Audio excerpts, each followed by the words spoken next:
UK में sir फिर भी थर्ड वेव आया, लॉकडाउन, उन्होंने भारत जैसे देशों को रेड लिस्ट में डाल दिया है, यहां से कोई जा ही नहीं सकता वहां पर। वैक्सीनेशन बहुत तेजी से कर रहे हैं, कंप्लीशन की तरफ बढ़ रहे हैं, बावजूद इसके थर्ड वेव का आना, ये क्या बताता है? हमें ये समझना चाहिए कि जैसे हम अपनी तरफ से वायरस से लड़ रहे हैं, वायरस अपने सर्वाइवल के लिए हमसे लड़ रहा है। तो वायरस भी यही कोशिश कर रहा है कि एक इम्यून एस्केप मैकेनिज्म वो बनाए जिससे वो लोगों को इन्फेक्ट कर पाए। इसलिए ये बहुत जरूरी है कि वैक्सीन के साथ साथ कोविड अप्रोप्रिएट बिहेवियर भी हम एक वैक्सीन की एक सोशल वैक्सीन समझ के उसको भी इम्प्लीमेंट करें। मान लो कोई भी वेरिएंट आए, नया वेरिएंट भी आ जाए, नया म्यूटेशन भी आ जाए, अगर हम मास्क लगाएंगे, अगर हम 2 गज की दूरी रखेंगे, भीड़ रोकेंगे, तो वो भी वेरिएंट नहीं फैल पाएगा और हमारे केसेस नहीं बढ़ेंगे। वायरस भी कुछ हद तक म्यूटेट कर रहा है, चेंज कर रहा है, और इसीलिए कई जगह जहां लोगों को लगता है कि हमें हर्ड इम्यूनिटी मिल गई है, फिर से केसेस आ जाते हैं, क्योंकि वायरस म्यूटेट करके री इन्फेक्शन के चांसेस ज्यादा कर देता है, या उन लोगों को इन्फेक्ट करता है जो बच गए थे पिछले वेव में और जिनको इन्फेक्शन नहीं हुआ।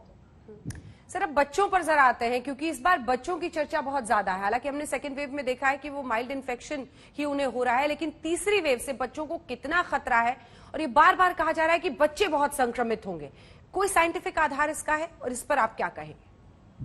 तो अगर हम पूरा डेटा देखें, ग्लोबल डेटा देखें, या पहली वेव या दूसरी वेव का डेटा देखें, उसमें ये क्लियर है कि जो ज्यादा एडमिशंस हैं वो हायर एज ग्रुप में और जिनको कोमॉर्बिडिटीज है उनमें ही हुआ है।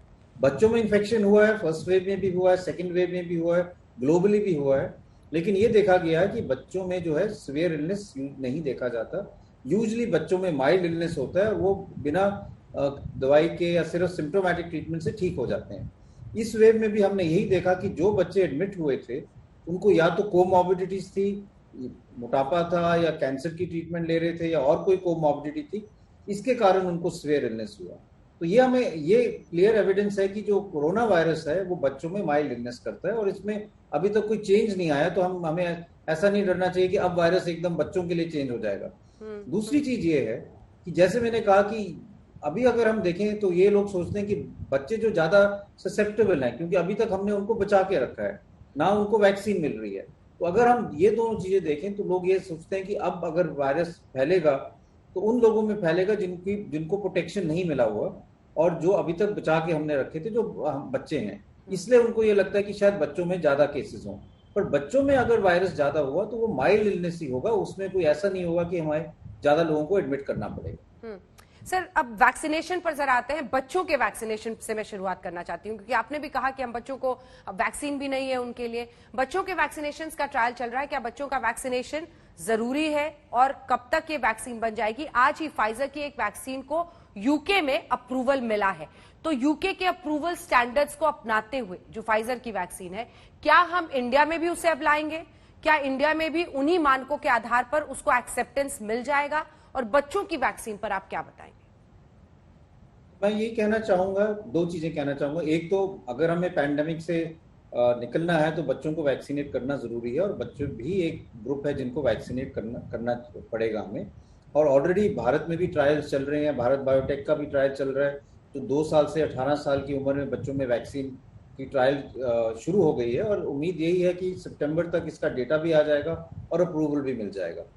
बच्चों को अगर हमें प्रायोरिटाइज करना है तो अभी भी हायर ओल्डर एज ग्रुप या कोमॉर्बिडिटीज जो है उनको पहले वैक्सीन लगनी चाहिए एज कंपेयर टू चिल्ड्रन, क्योंकि जैसे मैंने कहा कि बच्चों में यूजली माइल्डर डिजीज होती है, ज्यादा उम्र वाले लोग हैं उनमें सीवियर डिजीज होने के चांसेस ज्यादा हैं, या जिनको कोमॉर्बिडिटीज है, डायबिटीज है, हाइपरटेंशन है, या हार्ट की प्रॉब्लम है, किडनी की प्रॉब्लम है, उन लोगों को पहले वैक्सीनेट करना चाहिए, उसके बाद हम बच्चों को वैक्सीनेट कर सकते हैं।